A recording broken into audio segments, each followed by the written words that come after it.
Hi everybody, this is Matt. Thanks for watching and welcome back. Many of you viewers have asked me to talk publicly about my recent heart attack, and that's what we're going to do in this video segment because, for starters, you folks have helped me out. I really appreciate that. But more importantly, if the information that I share with you can possibly save just one person's life, it's worth it completely. So I am not embarrassed to discuss this thing at all. So let's get started talking about my heart attack. First of all, I would have to say that generally speaking, I led a pretty, a reasonably healthy lifestyle. I didn't have much in the way of vices in my life, with the exception of smoking cigarettes for a while. And, I ended up quitting smoking, but that was the biggest vice that I ever had. Prior to my heart attack, the only thing that I would drink was coffee in the morning, and aside from that, it was water. There was no pop, no soda, however you want to refer to it. Nothing like that. I always stayed really hydrated. I would go to the gym. I would work out with dumbbells. I would work out on the various machines. I would get on a recumbent bicycle. I would get on a treadmill occasionally, but usually for walking, I would walk around the block. So on top of that, I was active in the martial arts, and to the point where literally about 5 days a week, I was in the dojo. And by all thoughts, impressions, and everything, I believed that I was healthy. My blood pressure was in a really good range. I mean, generally, we're talking 120/80 or a little bit lower than that. So, thought everything was fine.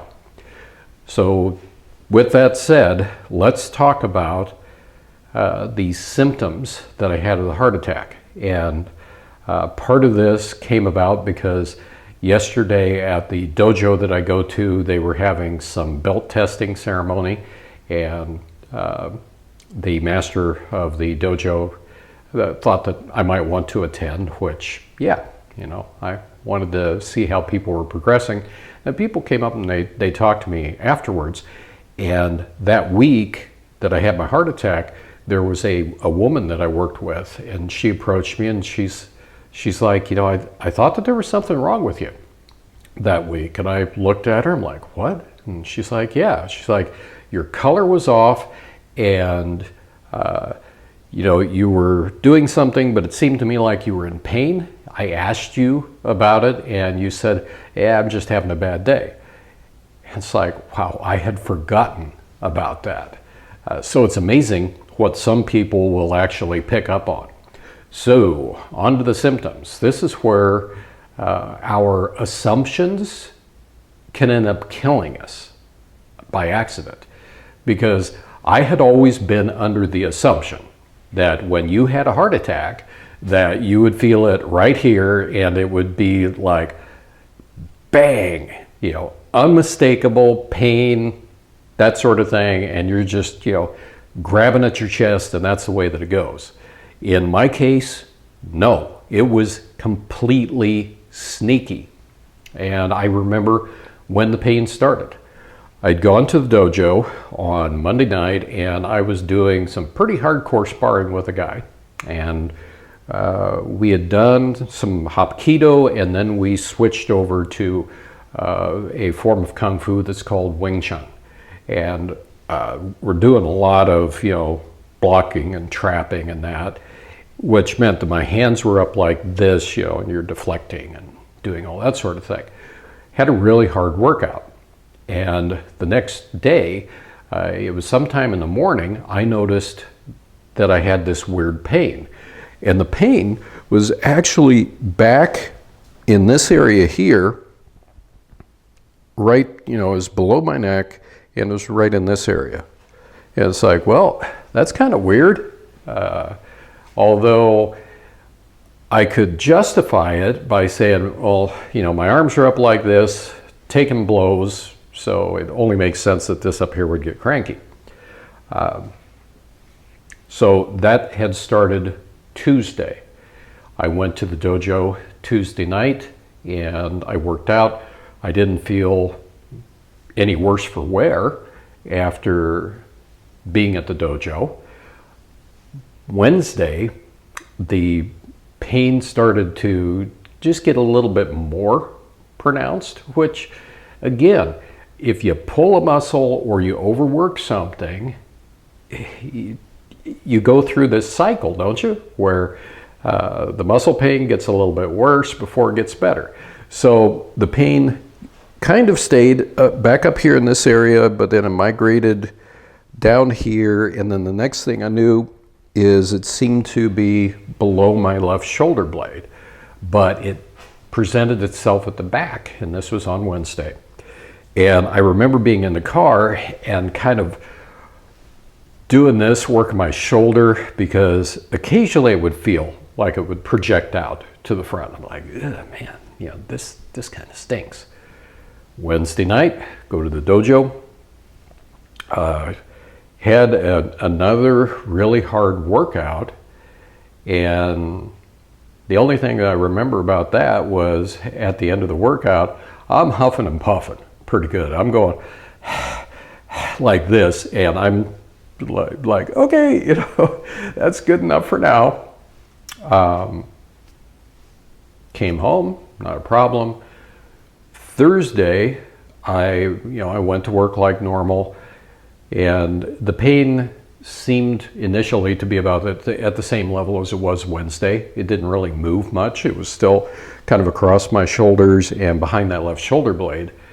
Around noontime, when I was in the car, I was pretty uncomfortable. That afternoon, at work, I was sitting at my desk, and then I would also stand at my desk because it's like, man, I can't get comfortable at all. Thursday night coming home, again, it's kind of like, man, I'm not quite sure I'm liking this. Then Thursday night, I did not feel like going to the dojo, which is weird. It's completely out of character because I like to go there as often as possible. Or I did before this happened. But Thursday night, it's like, no, not feeling right. I do not want to go, sadly enough. So what I did was I tried to get comfortable. I'm laying down on the floor. I have like a little back stretcher that I can lay on, and I'm trying to get comfortable, and it's like nothing's working. I'm doing stretching exercises. Nothing is working.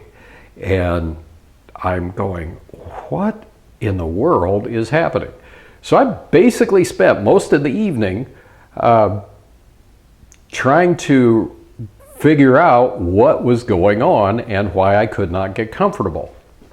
And it was getting towards about 10 o'clock at night, and that's when I started to do like this internal debate about whether or not I should go to hospital, because it's like, this is different enough that, maybe I should go to the hospital and have it checked out. And then another part of me is like, hey, look, buddy, it's just a sore muscle. That's all it is. So this internal debate went on. And again, it was because the pain did not present itself in what one would think a heart attack would normally be, which is this horrible pain right in the center of your chest or off to the left. And my bedroom is upstairs, and I needed to get something, and I remember this was closer to 10:30 when I went up to the top of the stairs. And I get up to the top, and I'm like,